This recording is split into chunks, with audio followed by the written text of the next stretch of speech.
ꯃꯌꯥꯝꯕꯨ ꯏꯀꯣꯛꯂꯣꯟꯅ ꯈꯣꯏꯔꯨꯝꯖꯔꯤ ꯉꯁꯤꯁꯨ ꯃꯌꯥꯝꯒꯤ ꯅꯨꯡꯉꯥꯏꯅꯕꯒꯤꯗꯃꯛ ꯃꯅꯤꯄꯨꯔꯤ ꯍꯔꯔ ꯁ꯭ꯇꯣꯔꯤ ꯑꯃꯃꯨꯛ ꯄꯨꯗꯨꯅ ꯂꯥꯛꯆꯔꯤ ꯍꯔꯔ ꯁ꯭ꯇꯣꯔꯤ ꯑꯁꯤꯒꯤ ꯃꯃꯤꯡ ꯏ ꯊꯛꯄ ꯚꯨꯠ ꯋꯥꯔꯤ ꯑꯁꯤ ꯑꯁꯦꯡꯕ ꯊꯣꯛꯈꯤꯕ ꯋꯥꯔꯤꯗ ꯌꯨꯝꯐꯝ ꯑꯣꯏꯕ ꯋꯥꯔꯤꯅꯤ ꯋꯥꯔꯤ ꯑꯁꯤꯗ ꯁꯤꯖꯤꯟꯅꯔꯤꯕ ꯃꯤꯡꯁꯤꯡ ꯑꯁꯤꯁꯨ ꯑꯁꯦꯡꯕ ꯉꯥꯛꯇꯅꯤ ꯑꯗꯨꯒ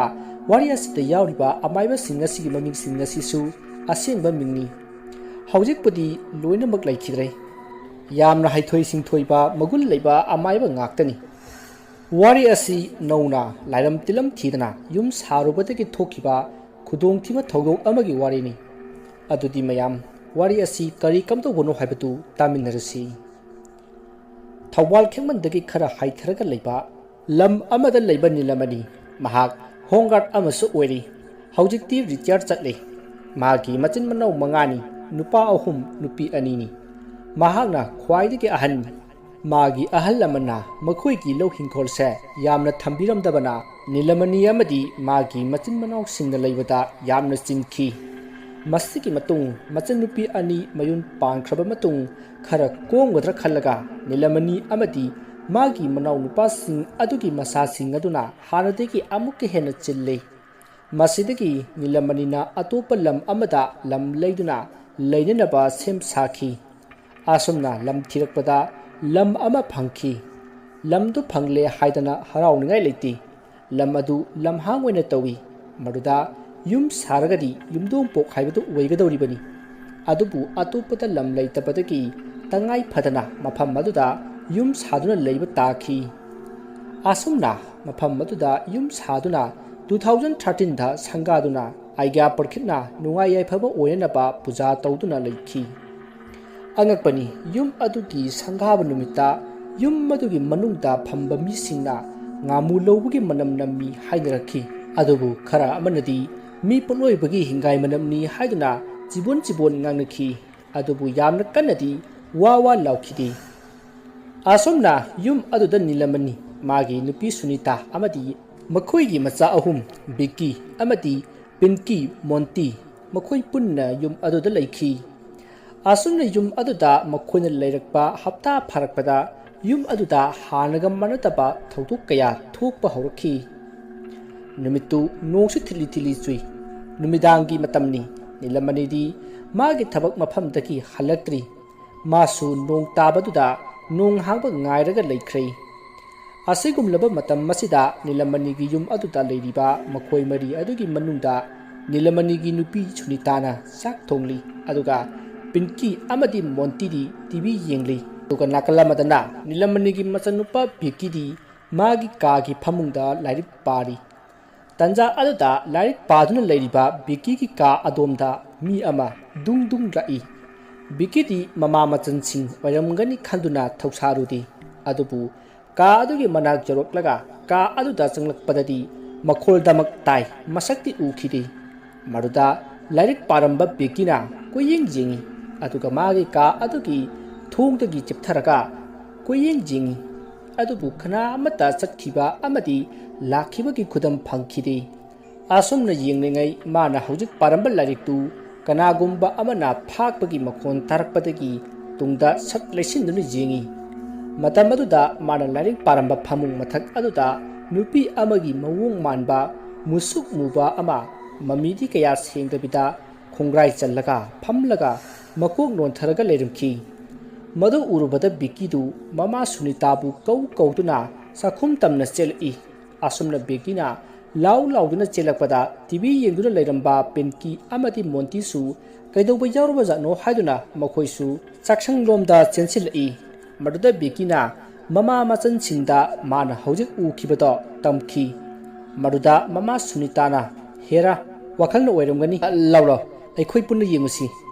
ꯑꯁꯤ ꯍꯥꯏꯗꯨꯅ ꯁꯨꯅꯤꯇꯥ ꯄꯤꯟꯀꯤ ꯃꯣꯟꯇꯤ ꯑꯃꯗꯤ ꯕꯤꯛꯀꯤ ꯃꯈꯣꯏ ꯄꯨꯟꯅ ꯕꯤꯛꯀꯤꯒꯤ ꯀꯥ ꯇꯝꯅ ꯂꯥꯛꯂꯦ ꯑꯁꯨꯝꯅ ꯂꯥꯛꯂꯒ ꯌꯦꯡꯕꯗꯗꯤ ꯀꯔꯤꯁꯨ ꯂꯩꯔꯝꯗꯦ ꯃꯗꯨꯗ ꯁꯨꯅꯤꯇꯥꯅ ꯀꯅꯥꯁꯨ ꯂꯩꯇ꯭ꯔꯤꯁꯤꯗꯤ ꯐꯔꯦ ꯏꯃꯥ ꯆꯥꯛ ꯂꯣꯏꯁꯤꯜꯂꯨꯈꯤꯒꯦ ꯂꯥꯏꯔꯤꯛꯇꯣ ꯄꯥꯔꯣ ꯉꯁꯤꯗꯤ ꯅꯣꯏ ꯕꯕꯥꯁꯨ ꯑꯣꯟꯊꯣꯛꯅ ꯊꯦꯡꯈ꯭ꯔꯦ ꯅꯣꯡ ꯇꯥꯕꯁꯤꯗ ꯂꯥꯛꯄ ꯇꯜꯂꯕ꯭ꯔꯥ ꯀꯩꯅꯣ ꯈꯪꯗꯦ ꯑꯁꯨꯝꯅ ꯉꯥꯡꯗꯨꯅ ꯆꯥꯛꯈꯨꯝꯂꯣꯝꯗ ꯆꯪꯈꯤ ꯃꯆꯟꯅꯨꯄꯤ ꯄꯤꯟꯀꯤ ꯑꯃꯗꯤ ꯃꯣꯟꯇꯤꯁꯨ ꯇꯤꯚꯤ ꯌꯦꯡꯕ ꯆꯪꯈ꯭ꯔꯦ ꯑꯗꯨꯕꯨ ꯌꯥꯝꯅ ꯉꯛꯄ ꯑꯃ ꯊꯦꯡꯅꯔꯤ ngasai makhoi na tharamba TV ado muthatlaga leramle maduda Penkina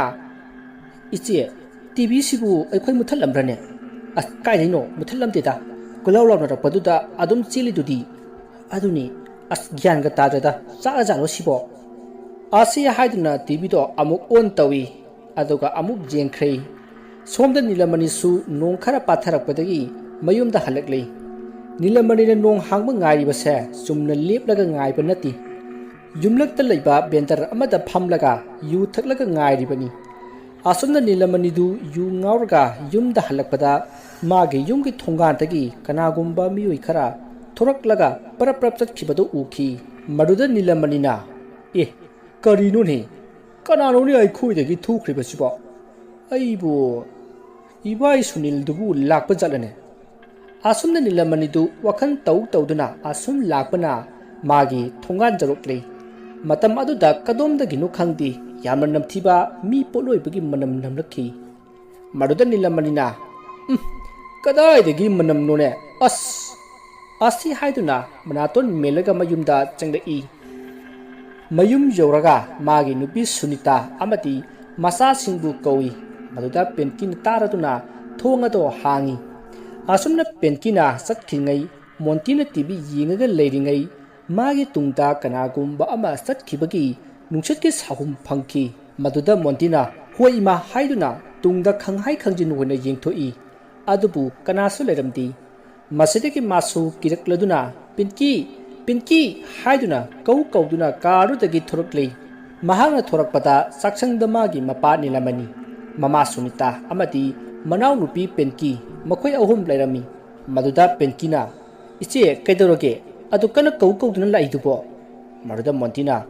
kaisu takdeda babana kari kai leirake na yengba lakini wadu tabada Nilamani na yam leirabani hai asyase yen thongbaga leiraklabani aina nong hangma ngaiba woina asum phamminghaida aigi matau Bimoldo kok hek thingnare adaina Bimol haiduna kaurubada mana itaw uda kuireta ngihak phamusi haidana piek ama ani singmubani mana leibidakuni se Nilamani gi wadu tabada Sunitana ta Bimoldi singa yamna paikhre male mapalamdaga masa mahai tamba thai hai madada Nilamani na thabani aikhoi bekisi ten si hek loibaga tha doribani ne wadu tabada Sunitana hoi ibima noi ta chawdo chak chana pa kaururo chalo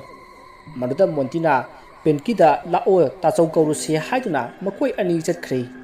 asumna Penki amadi Montina hek chatkhibaga Nilamani na onsillaga hai mama masi nungdang hojik aikhoi da kana la amgine aikhoi thonganda mi ani ahum thuklo ine wadu tabada Sunitana kai wanoda tuga chungi kanamta sula amdi adugane nacha nupa biki se ngasai dagini magi phamungda mi phami dung chatle hadina tawrise maiba ama amuka tana se lai phattaba leira jala kaino khangdiba era mama nangsu pakhanda khanjale haujiki matam sida bu laitin bhut kaina se sak thiro kadai tengut ama piro injang se haidoke Bimolna yamna nungsina nacha singa sami no so haidana pirak libani ne maduda Sunitana tengot pina hu aidine tinkhet akhet pase phatti haijari basin karino tawdana yengtho hobuna phaniko lai leiti kainati haibinu lai leiramdati malem sisu leiramoi ko hoi yare maibi na ngang yamna male nangido masidi asumna hainari Biki amadi Penki Monti makhoi ahum su laklei masideki makhoi chak cha thoklaga magi kada tumba changnakhrei numittu nong phajana taki aduna makhoi singadusu yamna nungaina tumnakhi asumna ahing aduma haukrei mathangki nong ngale Nilamani di ayuki duty leya haiduna pung 3 tarakpa duwaida chakhrei Biki amadi Penki Monti su school timing yoraktuna school chakhrei Haujit jum aduda Sunita matomta leiri asumna Sunitana ayuki pung 10 tarakpada sak thonglingai Biki ki kada porchai makhada thadaba amadi Biki ki ka gi thonga do hangdok hangjin tawbagi makhol tarai maruda Sunitana karinuni nuksi sitpa sunati ꯀꯥꯒꯤ ꯊꯣꯡ ꯑꯁꯤꯕꯨ ꯀꯃꯥꯏ ꯇꯧꯔꯤꯖꯥꯠꯅꯣ ꯑꯁꯤ ꯈꯟꯗꯨꯅ ꯕꯤꯛꯀꯤꯒꯤ ꯀꯥ ꯇꯝꯅ ꯄꯔꯞ ꯄꯔꯞ ꯂꯥꯛꯂꯤ ꯃꯍꯥꯛꯅ ꯀꯥ ꯑꯗꯨ ꯌꯧꯔꯛꯄꯗ ꯀꯥꯒꯤ ꯊꯣꯡ ꯑꯗꯣ ꯍꯥꯡꯂꯒ ꯂꯩꯔꯝꯃꯤ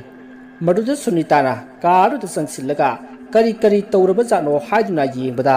ꯃꯆꯥꯅꯨꯄꯥ ꯕꯤꯛꯀꯤꯒꯤ ꯕꯣꯏ ꯑꯃꯗꯤ ꯂꯥꯏꯔꯤꯛ ꯈꯔ ꯂꯩꯃꯥꯏꯗ ꯇꯥꯔꯒ ꯂꯩꯔꯝꯈꯤ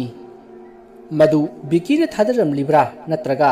ꯀꯅꯥꯅ ꯊꯥꯗꯔꯤꯕꯅꯣ ꯍꯥꯏꯕ ꯈꯪꯗ꯭ꯔꯦ ꯃꯁꯤꯗꯒꯤ ꯁꯨꯅꯤꯇꯥꯅ ꯆꯥꯏꯔꯤꯕꯁꯤꯡ ꯑꯗꯨ ꯂꯣꯏꯁꯤꯜꯂꯒ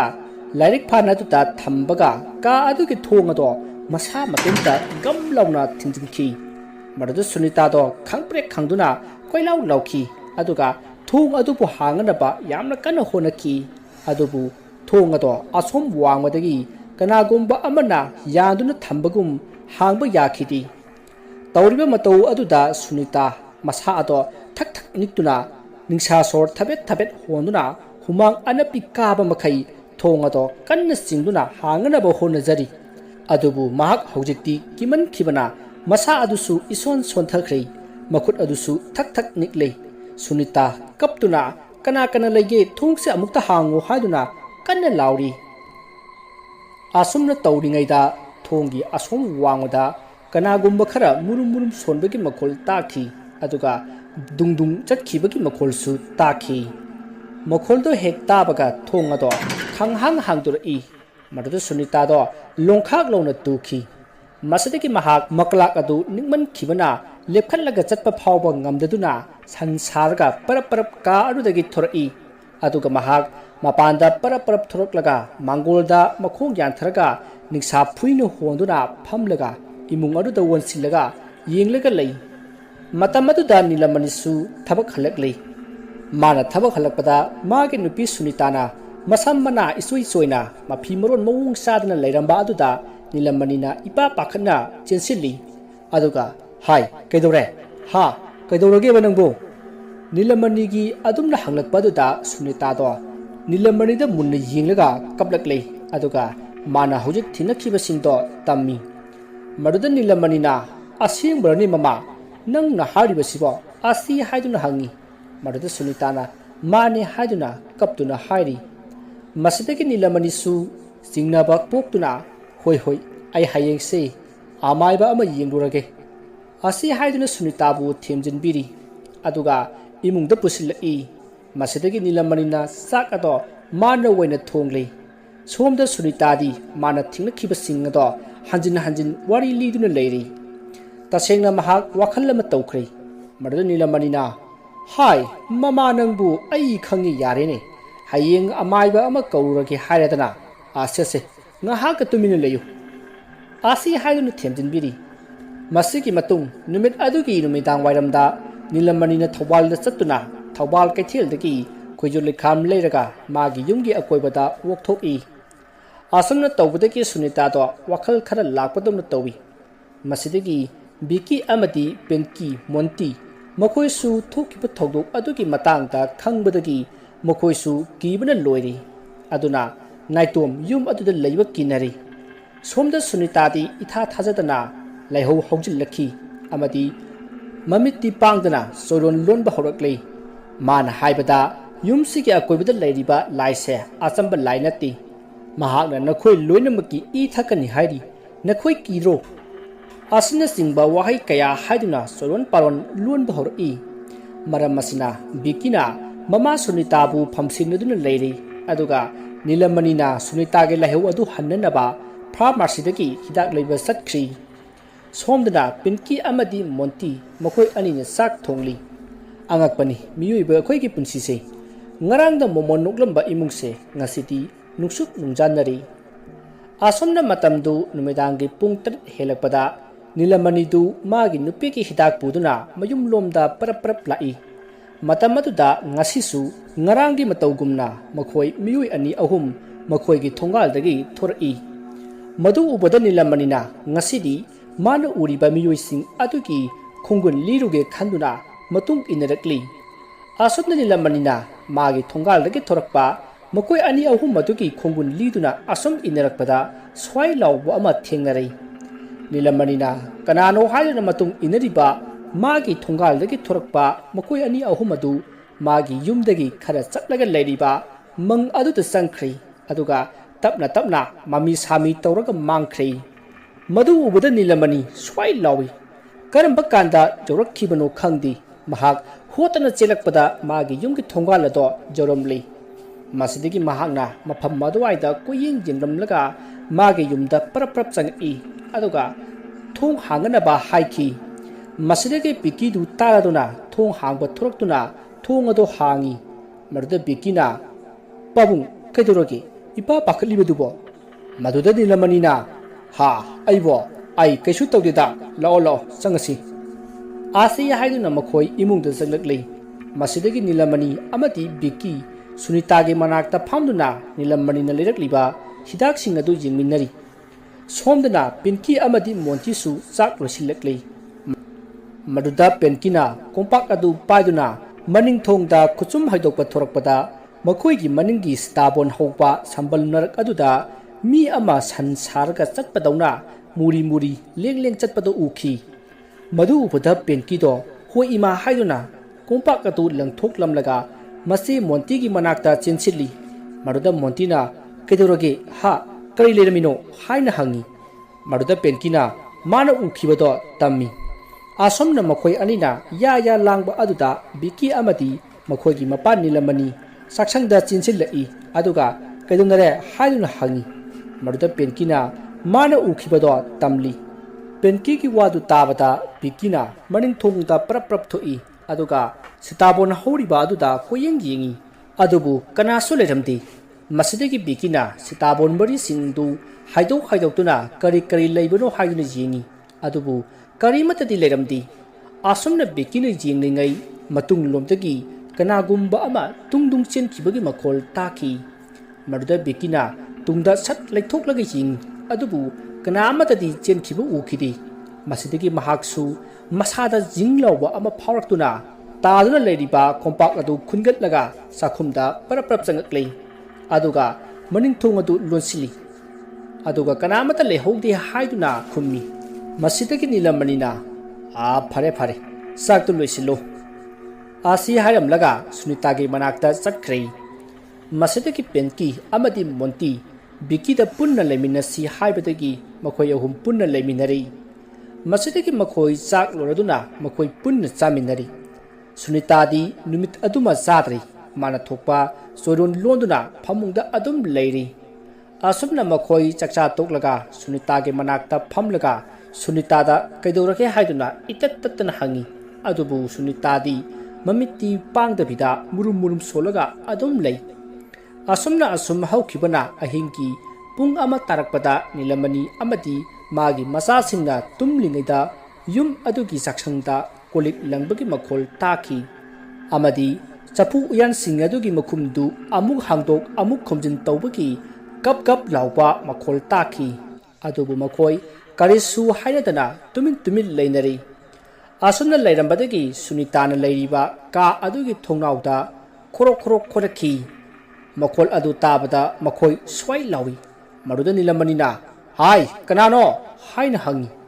maruda khonamba adwa tuminna leikhre adubu Nilamani na phakta phamlabadagi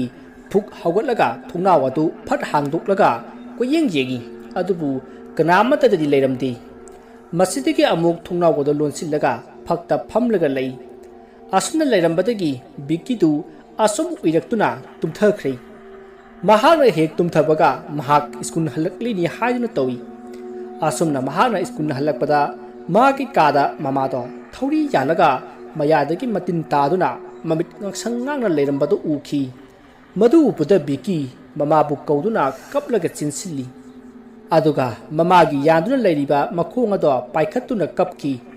tanja aduda Biki ki ka adugi thongjinda leplaga mamana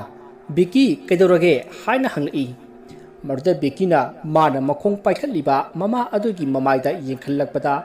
mama adugi mamit ado ngangsangangna mangonda yengtharaga leiramlei madu ubada Biki kanna lawki mahakna adumna lawbadu taibang phawduna lawrakhi mana adumna lawrakpa aduda tumlamba Nilamani amadi Penki Monty makhoi loinamak Biki ki manakta chengsillaklaga kaidore hayuna hangi maruda Bikina magi mamangda ukhiba ado tamki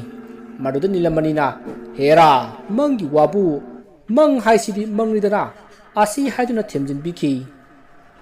Aduga Nilamanina, Nong Chisunga City, Sungan Hek Nandeda, Haduna Taxi Sonzari, Aduga Pung Jingi,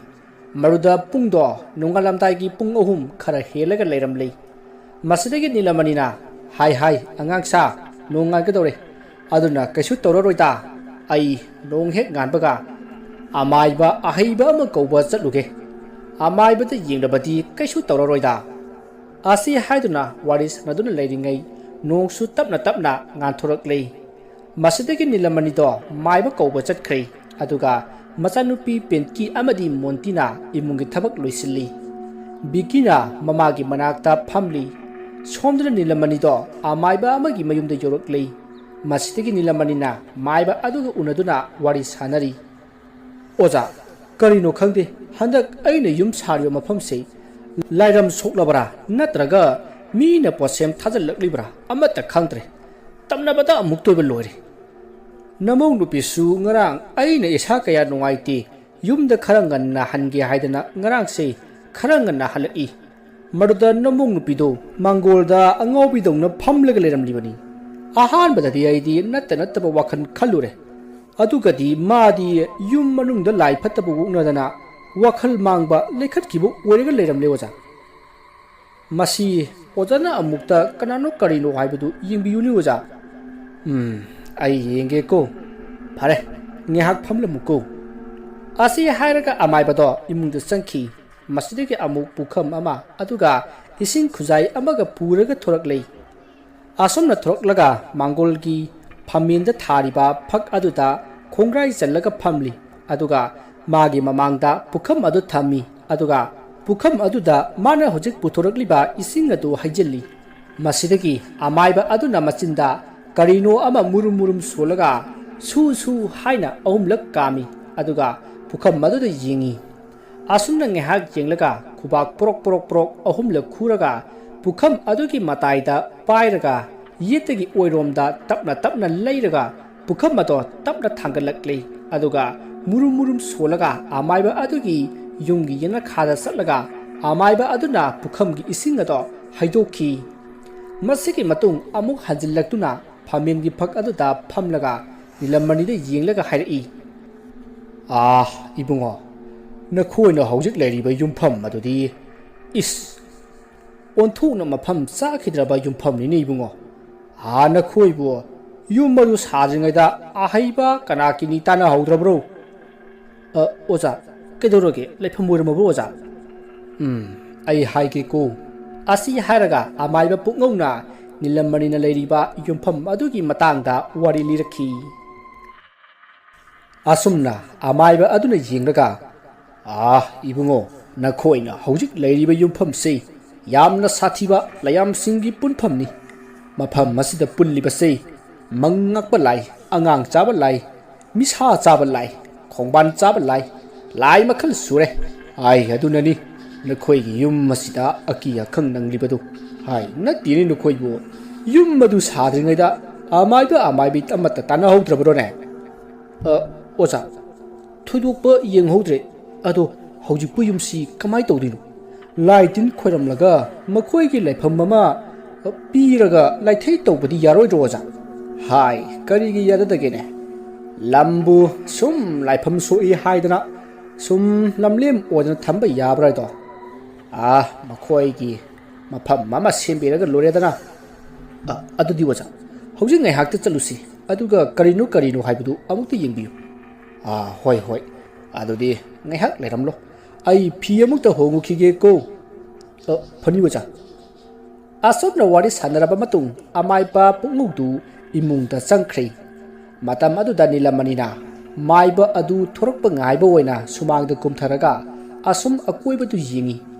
Matamaduda, Amaiba Pungogi, Yumgi, Awangda, Mili Neta by Yum Amanba Amal Labado, Uki.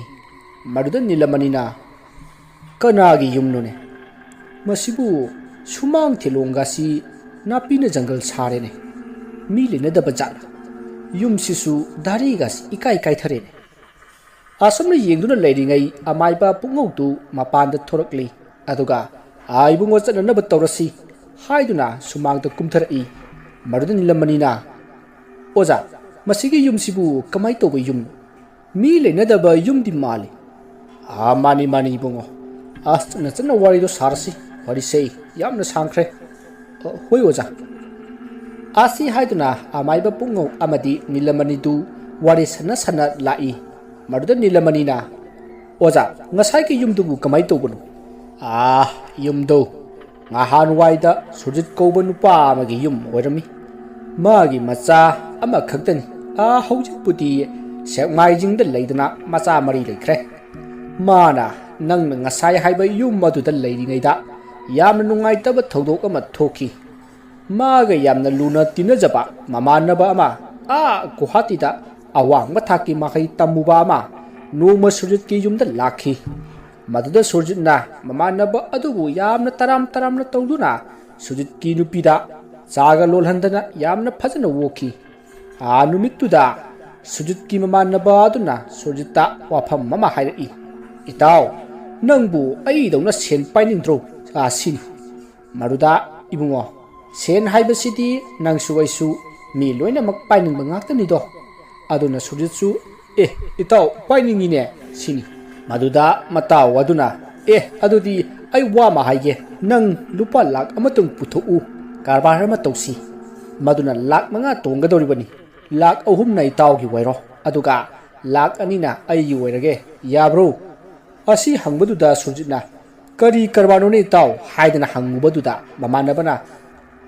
mapalamdagi pot puthuk pusin tawraga yongadabani taw haidana wari sanaki masidagi surjitsu laibak yenge haidana masagi leijaba kharaga mingondagi khara puthok pusin tawdana mapabungna thamamba lawgado santoktana lak amado mamanaba aduda pikhre aduga karbar hokhi ainadi haibani imungo surjit tawrunu nangi namanabato wangang sangang sumde lamhoi loksing singi sendrang makhet pali pangsin naraga pot lak haiba mida mali haidana adubune surjitna aiga luna tinaba imanabani mana aigi mangnaba tawroi haidana aina haibado yakhide masigi matung hapta animuk leiraga mamanabado amuk lakhi aduga lak ahum surjit bikhi maduda surjito yamna harauki adubu bali kaklam daigi hamengda iru zadana lei hukpidana chaningba ahawba pijadana seba tawribaduni magi mamanabaduna tawribasi adubu surjiti khangjaba nati madugi matung mamanabadu tha amamuk leiraga lakle aduga lak taret puthuru karor ama phangadaba thabak ama lae sigumba sidi pakna lakte marakta lakpa offer ni sidagidi chunglak laro bosto UK da chakhrani aduna mase yahorasi haidana yamna mana hairaba jani maruda surjitka mage nupi gadugana yamna kupna wa khanaraba matung handaki lakte ki thabakto yahorasi haidana yauki madudagi laktaret ukhiba numitudagi surjit ki mamanabado adum ukhidre adum dana surjit ki mamanaba aduna maithem tawraga khongat khrisei mi kunga humdoi mukni aduna mana pukhiba senpham sei yam thrapa senpham ni bungo adu oja wari singsi oja di kamaina khangin othokna sugaina khangkhre hariwa bungo surjit na ingonda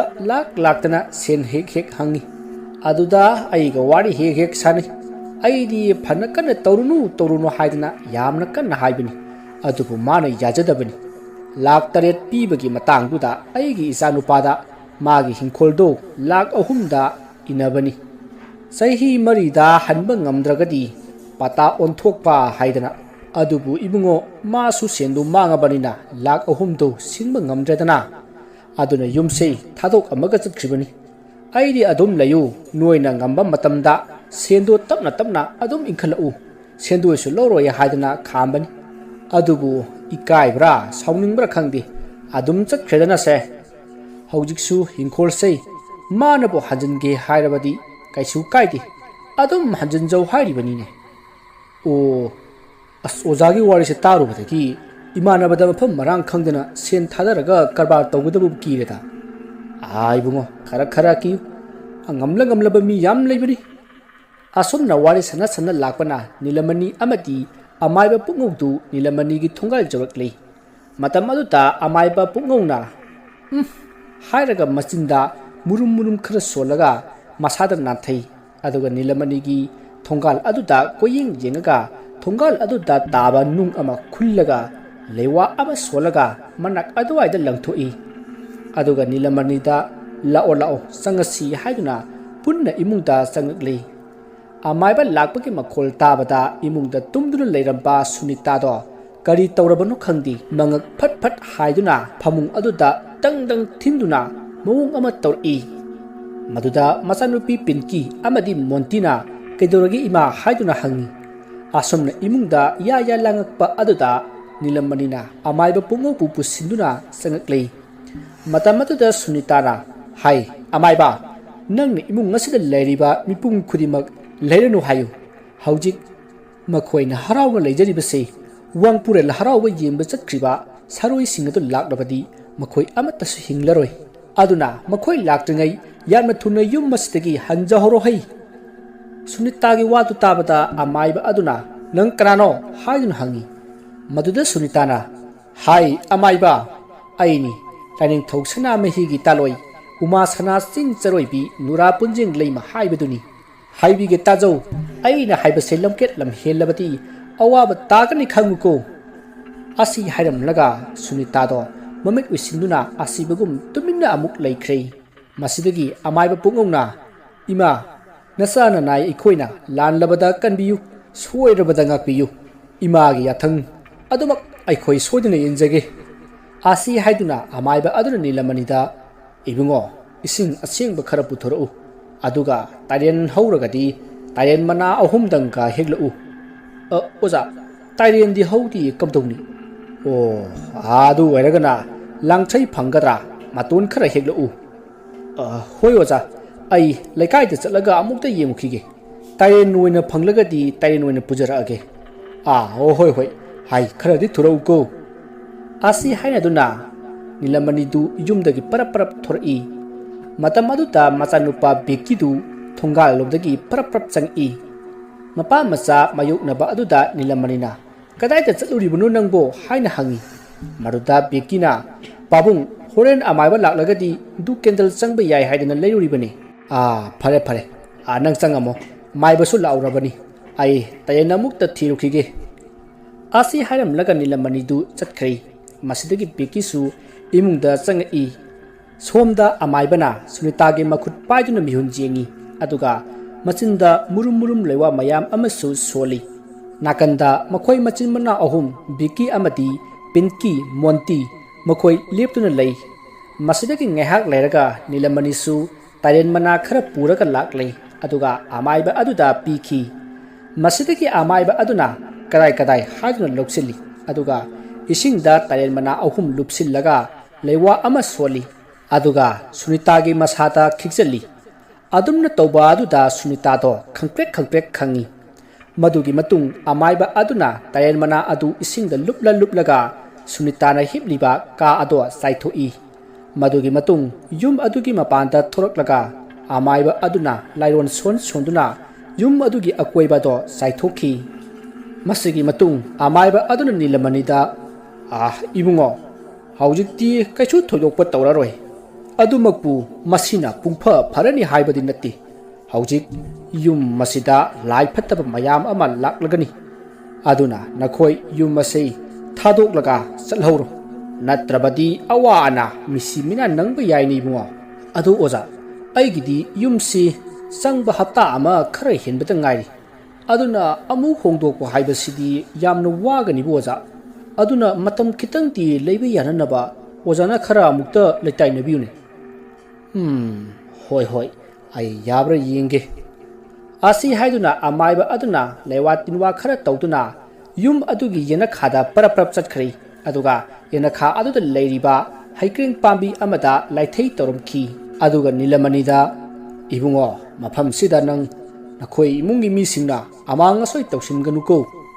nukti mafam masida chak chadum manga aduga du candle tawduna hapta amadi hoiramjau madugi matung yum masida sahi kharadi leiba yagani khali hai adubu sahi phadringai amuk saphung lakpasu yai maram aduna athupa matamda atopa mafam amada yum honghobuna khwaidagi phagani ko natrabadi nangi nupida tawriba sei asdagi hena sathiba kaya tawakadoribani hadak nangi nupina hinghoriba sidi yum asigi lining thau sana mahiga ima leimaren gana kanbi hobani aduna yum sei yamna thuno hongduknaba tawko hoi oja ai honajage asumna amaiba aduga nilamaniga wari sanaraba matung amaiba adusu satkhri nilamani su magi nupi angang singna leiriba ka aduda laklei matam aduta sunita do wakhal laklaba malei phamungda phamlaga macha singa wari sanaduna leirami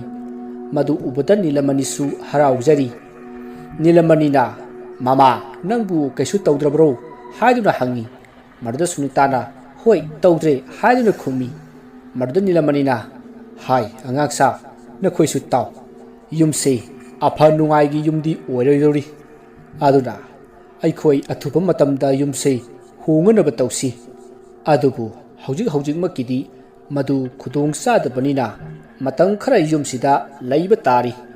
hai aduna nakhoi yumgi maningda haikreng pambi ama hawriba se masida nukti gi chak chadum manga duk maira katana lai khoiramgadebani ko wafam adu tabada nilamani gi machanupa bekina pabung sitabun jesinba panbiduro mani hai adugane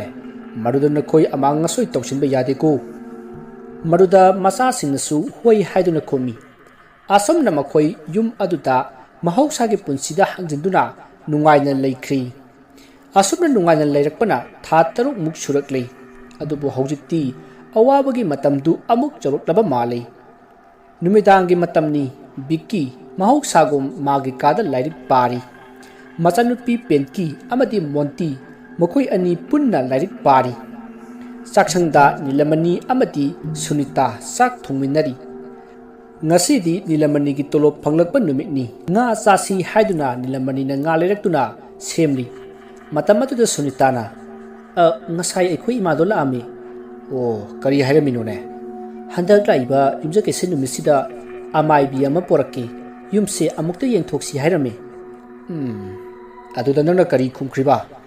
kari khumunegi hoi haisingai dana fare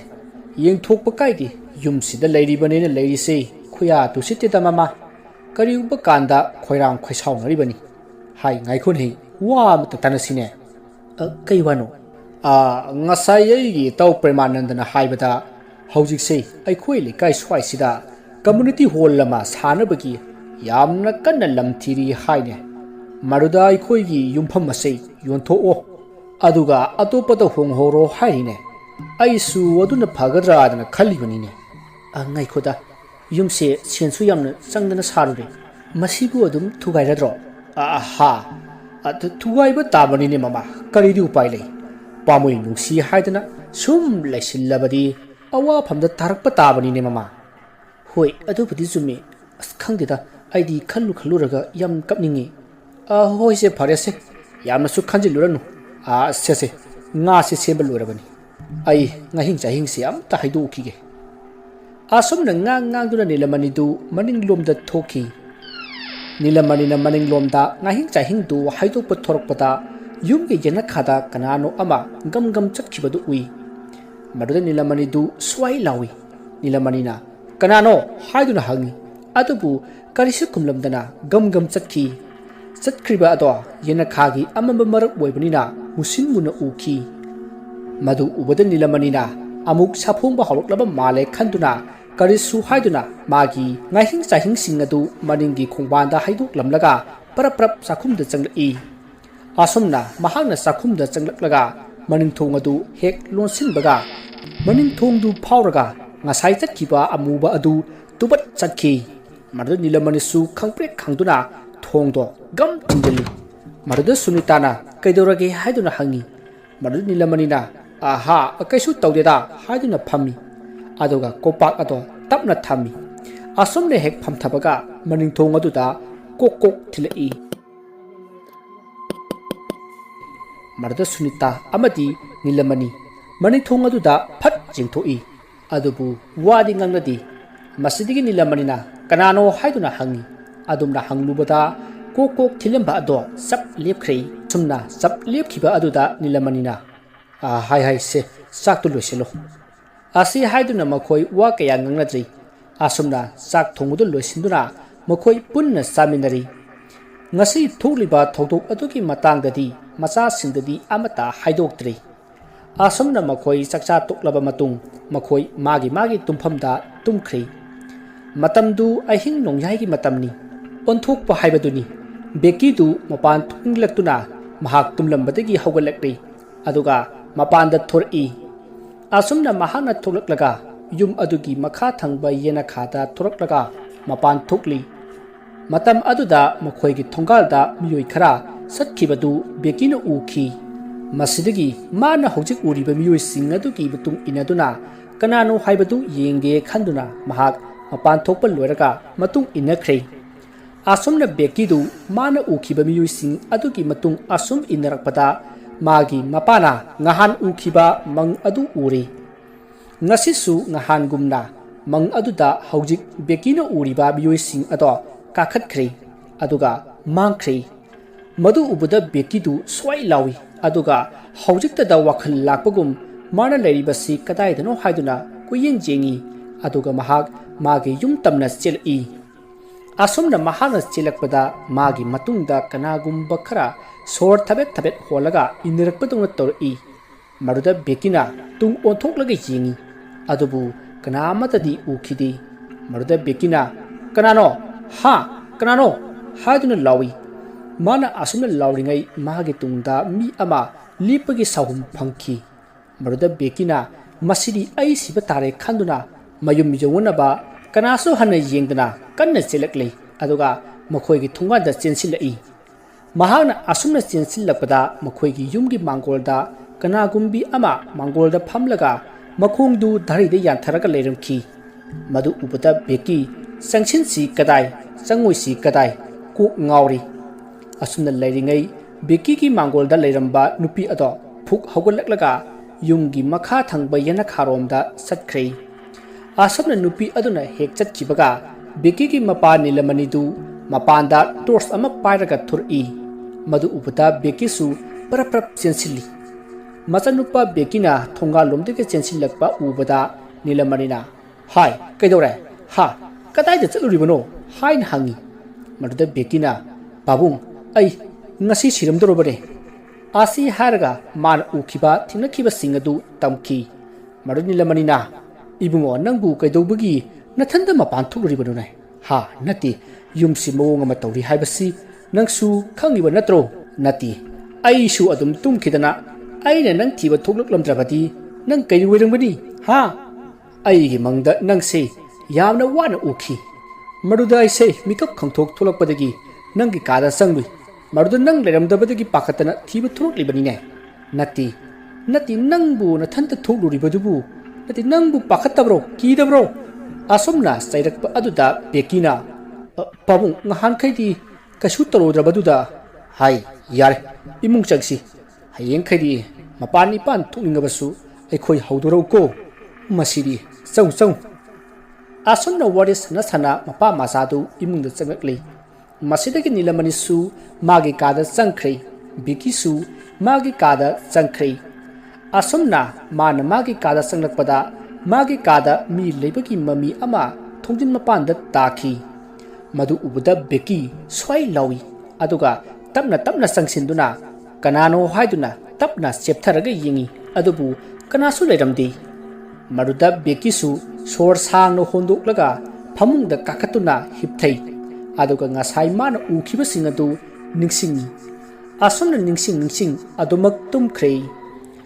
mathangi no ngale bekidu mako ngauri tawi haiduna phamungda hiplaga adum leiri somda nilamani di magi thabak chatkrei pinki amadi monti su school chatkrei bekidi masa nungaite haiduna school chatri asumna mathang luna changna khrabada sunita machanupagi kada changaklaga ibungo nangbuna sado kamai toribano haina hangi marda bekina ima isasi swai lawi ihei hainati warning tawi haiduna khumi maduda sunitana adudi pharmacy dagi hitak leruke ngihak lerumuko haiduna chatke tawi maduda bikina ima chatkino ai ithanta lehobodo yamna ki haiduna khami adubu mama sunitana kaisu toroida ima isagi hidak leruke hairamlaga yumdagi parap thoki asumna sunitadu thongalomda throklaga pharmacy romda chananaba tawringai magi makhongdo khudi thijinki adubu sunitadi karisu khanthadana pharmacy tamna parap adum chatkhri somdana bikidu magi kagi phamungda longni hiptuna leiringai magi karomda kanano ama tangdang lai madi mama sunita orubai khanduna aikhoi masi yamna thuna laida haina khanjari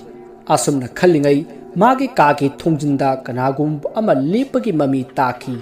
maruda bikina kanano ima haiduna kawi adubu kanamakta khumlakti masidagi bekidu mako ngawrasu ngawna kanano yengi haiduna phamungdagi haugatnanaba tawi adubu makok tu ngawan baduda haugatpa ngamdri asuna leiringai mana hojik ukiba thongjinda taba mami adugi makok ado tapna matung lomda kenkhri hojik makok jauduna masa ngakta leptuna leibagi mami oina tari madu ubada biki kibagi pandom lomle aduna kanna lauki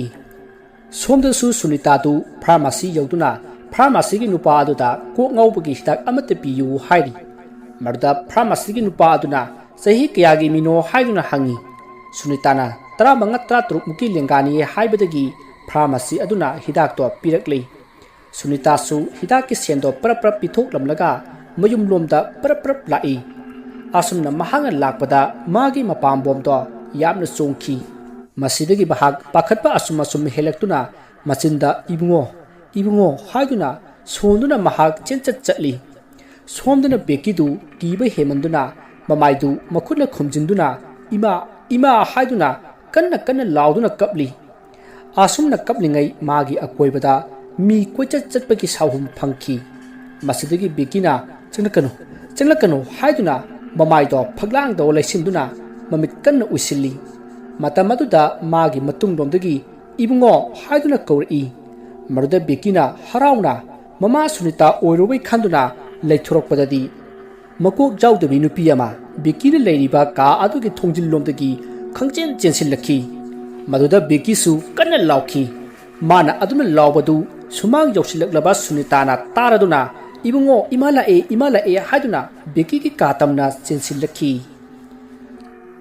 asumna sunitana beki ki katamna chensilakpada beki do phamung mathak aduda mamit bana sap jungkhatlaga masa adu tharo onduna aibu kanbiyo haiduna koilau lawraga leiramle madu ubada sunita do prap chensilaga ibungo se imala e isabu kari torubage asi haiduna kaptuna masabu konkhatuna makokta nali asumna leirambadagi sunita do phuk haugallaklaga khojuli kham thaduna tinmu phattaba laimu phattaba na khoi yum asidagi chatkhro haiduna yum adugi akoibada chatli asumna tawbadagi rakhangdi bikidu imungda ima haiduna kanna kauri maruda sunita du sensil laklaga yinguba matamdadi bikido phamungda phamlaga leiramli madu upata sunita punga ngai sunitana ibungo nambu kashu tawdrabro haiduna hangi madu tabada bikidu karimata khangdabadawna ha aibo kari tawkhragi ma ai kashu tawdina asi hairaga phamungdagi kumtharai tawriba matawaduta sunita punga ngakli aduga bikidi phamungdagi kumtharaga mamai mamit taroge haiduna ka arudagi thokhinaba tawi maduda sunitana chingnaduna bikibu ka arudagi thokhidanaba khamki aduga ka ado thonglon silli matamaduda bikidu ka manung adudagi ima keno toridubo thong hango haiduna kanna lauri maduda sunitana prap chatlaga mana hojik thakhiba khujuli khamadu lawruraga bekina leiriba ka adugi singong aduda insilli adumna tawruba aduda ka manungda leiriba bekidu yamna kanna lauki aduga masigi posi yamna thuna lawthokho manam namthi haiduna ka manung aduda koichen cheli asumna koichen chelam badagi kanagumba amagi khonjalda sunita nang horen numidang khangani hairamlaga tumin leikhre maduda sunitana kaidoroba janu tumin leikhri sibo haiduna ka aduki singongda paktharaga yimubada bikidu gyan manglaga leimaida targa leibadu ukhi madu ubada sunita do ibungo haina kauduna kage thongdo prap hangaga chinsili matamaduda bikidi gyan manglaga asibagum leikhre tawpham khangraba sunitana kanna kaptuna leiringai nilamanidu mamanaba premanandaga punna thongalda changi makhoina changnakpada sunitana kappa laubage makhol takhi makhol du tabadagi nilamani amadi premananda sunitana kapliba adomda hathu chensilai matam aduda beki ki ka adu khojulikham thabagi maikhuna amuk toibe loire aduga ka adusu bekina mapanda thoke yade haiduna pot chai khaibagi koisai sairi maikhuna pumam mamlaba pungchai chairaba ka aduda bekina wakhan manglaga asibagum taraga leiri aduga sunitana machabu konkhatuna kaplaga leirami madu ubada nilamanidi kokchaupi ka khre sunitada beki kaidorake haiduna hangi aduga beki haiduna kawi matamadu ta premanandana itaw ai amaiba amukta koroge masidi mawungabani noi nitijana leiramuko asi hairamlaga premananda do amaiba kopa parap chatkre maduda nilamanina sunita nangbu wakalda amukta tawni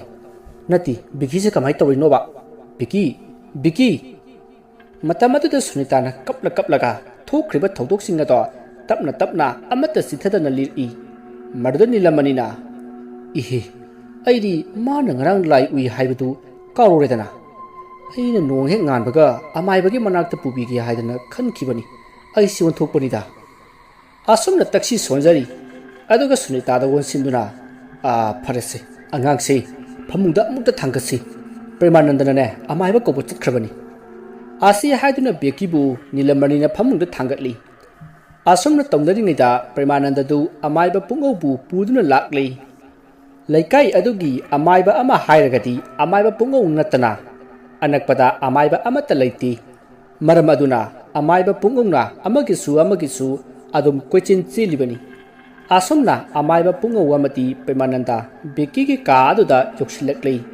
matam aduda amaiba pungongna is hairaga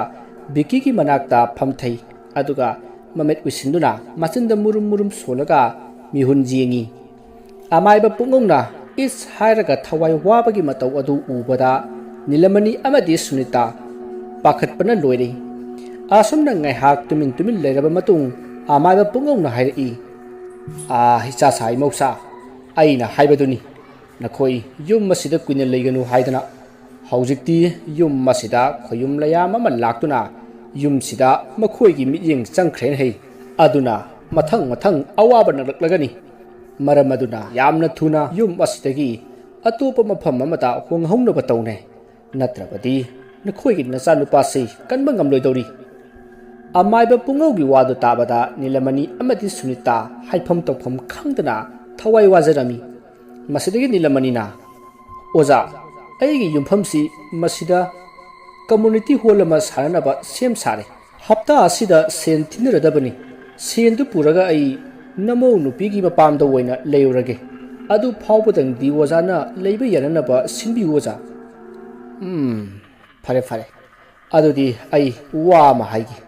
aina haigadori wasi nakhoina ngamlabadi punsi chupa yum masida leiba yagadori bani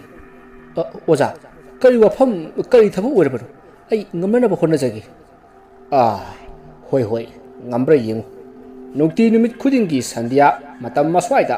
aina ngahan laithei toramba haikreng pambi adugi makhongda maitei yenba hatam amamam puja tawduna katkadabani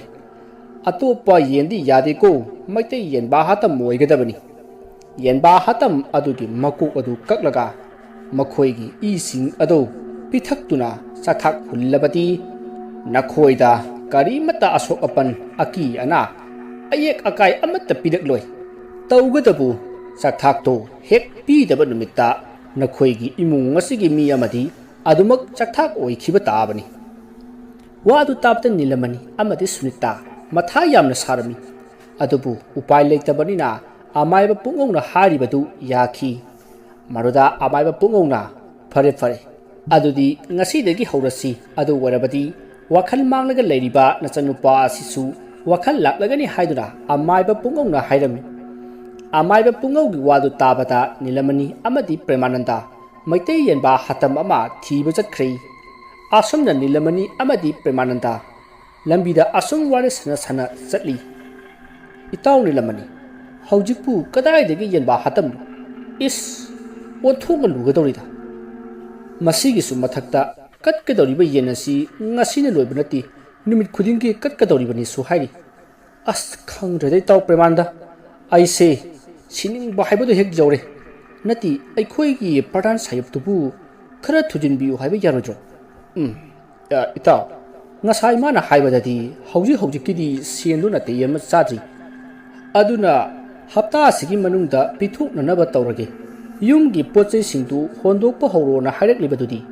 ꯑꯗꯨꯗ ꯑꯩꯈꯣꯏꯅ ꯍꯧꯖꯤꯛ ꯑꯃꯨꯛ ꯆꯪꯂꯒ ꯍꯥꯏꯕꯁꯤ ꯃꯥꯅ ꯑꯃꯨꯛ ꯁꯥꯎꯔꯛꯑꯣꯏꯗ꯭ꯔꯅꯦ ꯏꯇꯥꯎ ꯏꯇꯥꯎ ꯁꯥꯎꯗꯅꯕ ꯍꯥꯏꯅꯔꯒ ꯂꯣꯏꯔꯦ ꯂꯥꯛꯑꯣ ꯌꯦꯟ ꯊꯤꯕꯒ ꯂꯥꯏꯔꯤ ꯌꯨꯝꯗ ꯑꯣꯖꯥ ꯃꯥꯏꯕ ꯂꯩꯍꯧꯕꯅꯤꯅ ꯀꯩꯁꯨ ꯇꯧꯔꯣꯏ ꯄ꯭ꯔꯙꯥꯟ ꯁꯥꯍꯦꯕꯇꯣ ꯃꯗꯨ ꯑꯝꯇ ꯎꯅꯔꯨꯁꯤ ꯑꯃꯨꯛꯇ ꯆꯪꯉꯨꯁꯦꯕ ꯉꯥꯏꯈꯣꯅꯦ ꯏꯇꯥꯎ ꯄꯨꯂꯞ ꯆꯠꯈ꯭ꯔꯦꯅꯤ ꯏꯇꯥꯎꯁꯤ ꯃꯊꯥꯗꯤ ꯃꯩ ꯍꯧꯅ ꯁꯥꯔꯕꯖꯥꯠꯅꯤ ꯑꯁꯨꯝꯅ ꯄ꯭ꯔꯦꯃꯥꯅꯟꯗꯗꯨ ꯉꯥꯡꯗꯨꯅ ꯅꯤꯂꯃꯅꯤꯒꯤ ꯃꯇꯨꯡꯗ ꯏꯟꯅꯔꯛꯂꯤ ꯑꯁꯨꯝꯅ ꯃꯈꯣꯏ ꯄ꯭ꯔꯙꯥꯟꯒꯤ ꯃꯌꯨꯝ ꯌꯧꯔꯤ ꯃꯇꯝ ꯑꯗꯨꯗ ꯅꯤꯂꯃꯅꯤꯅ ꯄ꯭ꯔꯙꯥꯟ ꯁꯥꯍꯦꯕ ꯍꯥꯏꯗꯨꯅ ꯀꯧꯏ ꯃꯗꯨꯗ ꯄ꯭ꯔꯙꯥꯟꯗꯣ ꯊꯣꯔꯛꯂꯤ ꯑꯗꯨꯒ ꯀꯔꯤ ꯑꯃꯨꯛ ꯇꯧꯔꯦ ꯍꯥꯏꯗꯨꯅ ꯍꯪꯉꯤ ꯃꯗꯨꯗ ꯄ꯭ꯔꯦꯃꯥꯅꯟꯗꯅ ꯄ꯭ꯔꯙꯥꯟ ꯁꯥꯍꯦꯕ ꯃꯥꯒꯤ ꯌꯨꯝꯒꯤ ꯁꯤꯟꯐꯝꯗꯣ ꯌꯥꯔꯒꯗꯤ ꯈꯤꯇꯪ ꯊꯨꯖꯤꯟꯕꯤꯌꯨ ꯃꯥꯁꯦ ꯉꯁꯤ ꯍꯌꯦꯡꯁꯤꯗ ꯌꯨꯝꯗꯣ ꯊꯥꯗꯣꯛꯅꯤꯡꯂꯕ ꯀꯔꯤꯒꯤꯅꯣꯅꯦ ꯃꯥꯅ ꯌꯨꯝꯗꯨꯗ ꯑꯗꯨ ꯌꯥꯝꯅ ꯂꯩꯅꯤꯡꯗ꯭ꯔꯤꯕꯗꯨꯕꯣ ꯄ꯭ꯔꯙꯥꯟ ꯁꯥꯍꯦꯕ ꯁꯦꯡꯅ ꯍꯥꯏꯖꯔꯕꯗ ꯌꯨꯝꯗꯣ ꯂꯥꯏꯔꯝ ꯁꯣꯛꯂꯝꯗꯅ ꯑꯅꯥ ꯑꯌꯦꯛ ꯑꯀꯤ ꯑꯈꯪ ꯌꯥꯝꯅ ꯅꯪꯂꯕ ꯑꯗꯨꯅ ꯂꯩꯕ ꯉꯝꯗ꯭ꯔꯕ ꯑꯗꯨꯅꯅꯤ ꯌꯥꯔꯒꯗꯤ ꯉꯁꯤ ꯍꯌꯦꯡꯁꯤꯗ ꯁꯦꯟꯗꯣ ꯌꯥꯅꯅꯕ ꯄ꯭ꯔꯙꯥꯟ ꯁꯥꯍꯦꯕꯅ ꯑꯃꯨꯛꯇ ꯁꯤꯟꯕꯤꯌꯨꯅꯦ ꯍꯥꯟꯅ ꯊꯥꯏꯅ ꯃꯐꯝꯗꯣ ꯑꯃꯥꯏꯕꯁꯤꯡꯅ ꯁꯥꯟꯅꯕ ꯂꯥꯏꯁꯤꯡ ꯃꯗꯨꯗ ꯂꯥꯏ ꯂꯣꯏꯁꯤꯟꯐꯝ ꯑꯣꯏꯔꯝꯂꯤꯕꯅꯤ ꯃꯐꯝ ꯑꯗꯨꯗ ꯃꯪꯒꯦ ꯄꯥꯝꯕꯤ ꯑꯃꯁꯨ ꯍꯧꯔꯝꯃꯤ ꯍꯧꯖꯤꯛꯄꯨꯗꯤ ꯀꯪꯗꯅ ꯅꯣꯡꯂꯩ ꯅꯨꯡꯁꯤꯠ ꯑꯃꯗ ꯇꯦꯛꯈ꯭ꯔꯦ ꯏꯁ ꯅꯨꯃꯤꯠꯇꯨꯒꯤ ꯅꯣꯡ ꯅꯨꯡꯁꯤꯠꯇꯨ ꯑꯉꯛꯄꯅꯤ ꯃꯤ ꯄꯨꯝꯅꯃꯛ ꯀꯅꯥꯃꯠꯇꯅ ꯇꯨꯝꯅꯕ ꯍꯤꯞꯅ ꯄꯣꯟꯇꯦ ꯀꯞꯅ ꯂꯥꯎꯅꯕꯒꯤ ꯃꯈꯣꯜꯁꯤꯅ ꯇꯥꯔꯤꯕ ꯍꯨꯏꯁꯤꯅ ꯃꯔꯣꯜ ꯑꯃ ꯀꯞꯄꯤꯕ ꯅꯣꯡ ꯉꯥꯜꯂꯒ ꯃꯥꯏꯕꯤ ꯌꯦꯡꯕꯗ ꯃꯪꯒꯤ ꯄꯥꯝꯕꯤꯗꯨ ꯐꯨꯈꯤꯗꯅꯕ ꯇꯤꯟꯃꯨ ꯂꯥꯏꯃꯨ ꯃꯌꯥꯝꯅ ꯌꯥꯟꯕꯒꯤ ꯃꯈꯣꯜꯅꯤ ꯍꯥꯏꯔꯛꯂꯤꯕꯅꯤꯅꯦ ꯐꯔꯦ ꯐꯔꯦ ꯍꯌꯦꯡꯁꯦ ꯑꯩꯒꯤꯗ ꯂꯥꯛꯑꯣ ꯁꯦꯟꯗꯨ ꯇꯪꯈꯥꯏ ꯑꯃ ꯊꯤꯔꯒꯦ ꯑꯗꯨꯒ ꯍꯥꯡꯆꯤꯠꯁꯦ ꯇꯪꯈꯥꯏ ꯑꯃ ꯊꯤꯔꯒꯦ ꯌꯥꯔꯦꯗꯅꯀꯣ ꯍꯣꯏ ꯌꯥꯝ ꯅꯨꯡꯉꯥꯏꯖꯔꯦ ꯄ꯭ꯔꯙꯥꯟ ꯁꯥꯍꯦꯕ ꯏꯇꯥꯎ ꯅꯤꯂꯃꯅꯤ ꯂꯥꯛꯑꯣ ꯁꯤꯅꯦ ꯅꯪꯕꯨ ꯆꯠꯂꯁꯤꯅꯦ ꯌꯥꯅꯔꯕꯣ ꯍꯣꯏ ꯌꯥꯅꯔꯦ ꯀꯔꯤꯅꯣ ꯅꯪꯕꯨ ꯏꯉꯥꯎ ꯉꯥꯎꯕꯗꯧꯅ ꯇꯧꯔꯤꯗꯨꯕꯣ ꯏꯇꯥꯎ ꯈꯪꯗꯦ ꯑꯩꯁꯦ ꯇꯔꯪ ꯃꯂꯪ ꯑꯃꯗ ꯏꯇꯥꯎ ꯇꯥꯎꯕꯗꯧꯅ ꯇꯧꯏ ꯃꯪꯑꯣꯏ ꯍꯥꯋꯣꯏ ꯀꯔꯤ ꯅꯨꯃꯤꯠꯇꯕꯨ ꯌꯥꯅꯔꯒꯦ ꯀꯔꯤꯅꯣꯅꯦ ꯏꯇꯥꯎ ꯅꯪꯒꯤ ꯅꯃꯥꯡꯗ ꯋꯥꯔꯤ ꯁꯥꯟꯅꯔꯒ ꯑꯃꯠꯇ ꯈꯪꯗ꯭ꯔꯤꯕꯁꯤꯕꯣ ꯍꯌꯦꯡꯁꯦ ꯇꯪꯈꯥꯏ ꯑꯃ ꯄꯤꯔꯒꯦ ꯑꯗꯨꯒ ꯍꯥꯡꯆꯤꯠꯁꯦ ꯃꯁꯤꯗꯅ ꯑꯋꯥꯠꯄ ꯇꯪꯈꯥꯏꯗꯣ ꯄꯤꯔꯒꯦ ꯍꯥꯏꯔꯤꯌꯦ ꯐꯔꯦꯗ ꯑꯗꯨꯗꯤ ꯏꯇꯥꯎ ꯌꯥꯝ ꯅꯨꯡꯉꯥꯏꯔꯦ ꯑꯩꯈꯣꯏꯗ ꯆꯪꯉꯒ ꯆꯥꯛ ꯆꯥꯈꯤꯁꯤ ꯂꯥꯛꯑꯣ ꯏꯇꯥꯎ ꯀꯔꯤꯅꯣꯃꯤ ꯏꯇꯥꯎ ꯅꯪꯕꯣ ꯑꯩꯈꯣꯏꯁꯦ ꯏꯆꯥ ꯅꯨꯄꯥ ꯕꯦꯀꯤ ꯃꯁꯥ ꯉꯝꯗꯕꯒꯤ ꯌꯦꯂꯤꯡ ꯊꯥꯔꯛꯅꯕ ꯌꯦꯟ ꯊꯤꯕ ꯂꯥꯛꯈꯤꯕ ꯅꯠꯇ꯭ꯔꯅꯦ ꯃꯁꯤꯗꯤ ꯍꯣꯏꯅꯦ ꯏꯇꯥꯎ ꯆꯨꯝꯃꯤꯅꯦ ꯁꯦ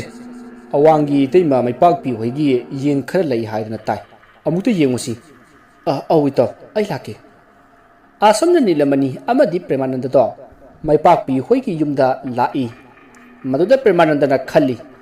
ꯀꯔꯤꯅꯣ ꯏꯇꯥꯎꯁꯤꯕꯨ ꯋꯥꯈꯜ ꯑꯃ ꯇꯧꯔꯛꯄꯗꯧꯅ ꯇꯧꯔꯛꯏꯁꯤꯅ ꯑꯩꯉꯣꯟꯗ ꯑꯃꯨꯛ ꯀꯔꯟ ꯇꯧꯔꯛꯇꯅꯅꯦ ꯑꯩꯅꯒ ꯈꯔ ꯂꯥꯏ ꯇꯤꯟꯁꯤ ꯍꯩꯅꯗ꯭ꯔꯦ ꯑꯁꯨꯝꯅ ꯈꯟꯅ ꯑꯁꯨꯝ ꯂꯥꯛꯄꯅ ꯃꯩꯄꯥꯛꯄꯤ ꯍꯣꯏꯒꯤ ꯃꯌꯨꯝ ꯌꯧꯔꯤ ꯃꯗꯨꯗ ꯌꯨꯝ ꯑꯗꯨꯒꯤ ꯁꯪꯒꯣꯏ ꯃꯅꯤꯡꯗ ꯌꯦꯟ ꯈꯔ ꯂꯩꯕꯗꯨ ꯃꯈꯣꯏꯁꯨ ꯎꯔꯤ ꯃꯗꯨꯗ ꯌꯦꯟꯕꯥ ꯈꯔ ꯌꯥꯎꯕꯗꯨ ꯎꯕꯗꯨꯗ ꯃꯈꯣꯏ ꯅꯦ ꯍꯦꯛ ꯇꯥꯏ ꯃꯁꯤꯗꯒꯤ ꯄ꯭ꯔꯦꯃꯥꯅꯟꯗꯅ ꯏꯇꯩꯃ ꯃꯩꯄꯥꯛꯄꯤ ꯑꯁꯨꯝꯅ ꯍꯟꯖꯤꯟ ꯀꯧꯕꯗꯨꯗ ꯃꯩꯄꯥꯛꯄꯤꯗꯣ ꯍꯤꯡꯈꯣꯜ ꯂꯣꯝꯗꯒꯤ ꯈꯨꯝꯂꯛꯏ ꯃꯁꯤꯗꯒꯤ ꯃꯩꯄꯥꯛꯄꯤꯁꯨ ꯃꯈꯣꯏ ꯇꯝꯅ ꯂꯥꯛꯂꯤ ꯃꯩꯄꯥꯛꯄꯤꯅ ꯍꯤꯡꯈꯣꯜ ꯂꯣꯝꯗꯒꯤ ꯈꯨꯝꯂꯛꯄ ꯑꯗꯨꯗ ꯇꯨꯡꯗ ꯑꯣꯟꯊꯣꯛꯅꯔꯛꯏ ꯑꯗꯨꯒ ꯏꯇꯩꯃ हिंखोल सूरुरीरो होइने मोरोक मखोंग थिल्लुबनी नोइबु कई लैगे सोंगी इबुंगोसिना अइखोइसिदा युम होंगलकपदुरा मानि तैमा अइखोइसि इतैमगी येन खरा लै हाइबदुदा योनगद्रा हंगेदना चंगलकलिबनी इहि अइगिदि येनसि पिसक पिसक पिकलिने साबा यागदबा अमतसु याउद्रिने इतैमा लाइगी येलिंग थारनबनी असिगी संगोय मनिंगसिदा लैरिसि नत्रो इतैमा असि ओरदि यारे इतैमा ओ लाइगी येलिंग थारनबा ओरे लाओ लाओ अदुदि येंगुरसि असमना मखोय येनबा अदु येंगलबा मतुंग लैरसि हाइनादुना येनबा अमा फारे अदुगा केजी ओनथोकले मतुकी मतुंग सेन थिदु लमलगा मयुम लोमदा हलकले लंबीदा नीलमनिना इताव ngasigiди leire adu hayengidi kamai tawse haino itaw hayengina mu kadai dagino amuk thiba haiduni adu yamna khanjilurano nangne ngawduna muk chat khitare asomna wari sana sana lakpana nilamani hoigi thungal jorokle matamdu nungthilgi pung ani helabani pradan gi yumda amuk chat yengi leiba amuk chat koichat chatlingai tha phana yamna thingjin khrei nilamani ga premanandagana thungalomda changlakpadu ubata नीलमणि की मचानुपी पिंकिना इना खारोमदा परप्रप चेलगा इपु बाबा होइला औरे हाइदुना पाउ पीखी मरुदगी अमाइबा अदुना हाहाई मखोय इमुंगदे चंगलखिनु हायुको आसी हाइना लाउरई मरुदा पिंकिना थोंगालोमदा चंगललिबा नीलमणि होइदो बाबा नखोय इपु अमाइबना चंगलखिनु हाइरई हाइदुना तम्मी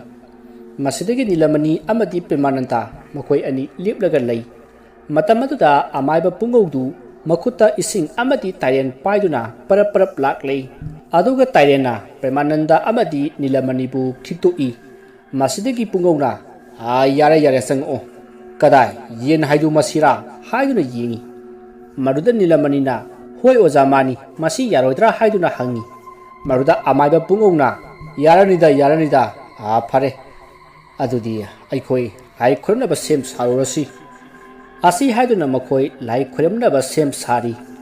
मतमदि assume हौखिबना नुमिदांग संध्या जंगलकपा मतमदो ओइरकले मरमदुना अमाइबा पुंगुसु येन अदो लाइदा कननबा same सारई येन अदो हौजिक वाखल मांगदुना लैरिबा बिकीगी मनाक्ता पुसिलई अदुगा लेवा खरा मुरुम मुरुम सोली असमना सोनबा अदुदा ngasai मखै असिबगुम तादुना लैरंबा बिकीदु मनम सुट सुट नमलई मसिदगी अमाइबा पुंगौना येन अदो लेवा सोन सोंदुना मपानदा पुथोरकलगा मखा थंगबा येना खा अदोमदा असुम लाकलगा मनिंगी हाइक्रेंग हौरिबा मफम मदुदा येनबा अदो थम्मी मदुगी मतुंग दुक थांबै थादुना अपाकपा लफुमना अमा थारगा मदुगी मथक्ता येन अदु थम्मी मदुगी मतुंग अमाइबा अदुना थौरबा थांग सुरी अमा पाइदुना थांग अदुदा लेवा खरा सोलगा येन अदुबु मंगक कक्लमी असुमना मंगक कक्पा लोइरबा मंगक जाउद्रबा येन अदो अमाइबा पुंगौना सिरदबोय निंगदुना फत थादोई अदुबु अंगकपनी मंगक जाउद्रबा येन अदो अहिंबगुम चप लेपदुना लै अदुगा नीलमणिना फमलिबा माइकै अदोमदा तपना तपना ओनसिलई अदुगा लफु मना मथक्ता तादुना लैरिबा अकक्पा मकोक अदो येनबा अमना खोंबगुम अमुक्तंग खोंगलमलगा तुमिन्ना लैखी अदुगा नीलमणिदा ओनसिलगा लैरंबा येन अदुसु फथराक तादुना तुथख्रै तौरिबा मतौवदुदा नीलमणि अमदि मागी ममानपा प्रेमानंदा नारुमदा हुमांग सिंथबा मखै थक थक निक्तुना येंगी अदुबु अमाइबा पुंगौदी मुरुम मुरुम लैवा मयाम अमा सोलगा माना येन मंगक कक्किबा थांग अदुना लैमाइदा लई चिंग चिंगदुना अकनबा मवोंगदा लाई खोइरमी असुमना लाई खोइरमलबा मतुंग अमाइबा पुंगौना इसासा चंगसिलाओ हाय नखोइना चंगलिङैदा तुंगदा कनागुम्बगी साहुम फंगलक्लबसु हन्ना येंबा यादेको प्रप प्रप इमुंग जौनबा चछि आसी हाइदुना नीलमणि प्रेमानंदा अमदि अमाइबा पुंगौ मखोय अहुम गम गम लाई असुमना लाकपदा अमाइबा पुंगौना हाइबगुम मखोय अहुमगी तुंगदा मी खरा गम गम इनरकपगी साहुम फंखी मतम अदुदा प्रेमानंदा अमदि नीलमणि येंथोकनिंगबदि लारदना कीबना इमुंगदा जौरबदि खंदुना गम गम चटली असुमना लाकपना मखोय उसिन नाचिन इमुंग जौरकलै अदुगा मखोय बिकीगे मनाक्ता संगसिल्ली Maroda अमाइबा पुंगौना Biki ki manakta sangsillaga lewa khara soli aduga makokta su su hayuna kami masidagi Biki do mamit tapna pangthura I aduga magi akoibata koyeng jeng I mana adumle jengba aduda Sunitana ibungo kedoroge isabuk sitawdrabro hayduna hangi maruda Bikina ima ai sida kamai lermino haina hangi wahang adu tabada mayamdo pungang I maruda amaiba pungongna ai subu kadai da leirubagine haina hangi maruda Bikina ipu ai khoi mayam school gi playground da imanaba mayam ga sanarambani ngasai ayukto ai di school chalaroi isangam dia haidina leirubani aduda ai gi imanaba mayam ama laklaga aibu school chattaba yaroi haiduna namduna puki madugi matung khoi school jawraga school gi playground da sanarambani adubu hojiktada khoi imanaba mayam ga mafam mamada chatsi haidina hainaringaida aigi akoibada amubu lechin mayam amana kupsilaki adudagi ai gyan adumuk mangkhre aina gyan lakpada phamungsida hiplega leramisini Biki gi wadu tabada amaiba pungongna leiriba mayam aduda wonsillaga hari angang sei leram lengi lambida mayam singna purure adubu khoina ngamduna mabu kalhaure ngasi gi asigummadana mathang amukka taruklabadi handang mukti kanba ngamlaroi aduna nakhoi seksilluhai aduga angang sa ahingda nakhoi gi kangkhan singdo seksinna yepsillaga tumu hai aduga ahingda kedonungda mapan thokanuko phare ngasi gi di kasu tawlaroi ibungo Biki wakhal taro pupu amuk chalage hayeng amuk lage ko asi hairam laga amaiba pungau du chanana bathur I matungta Nilamani amati Premananda su inari masidagi mangol hek chawbuga Nilamani na oza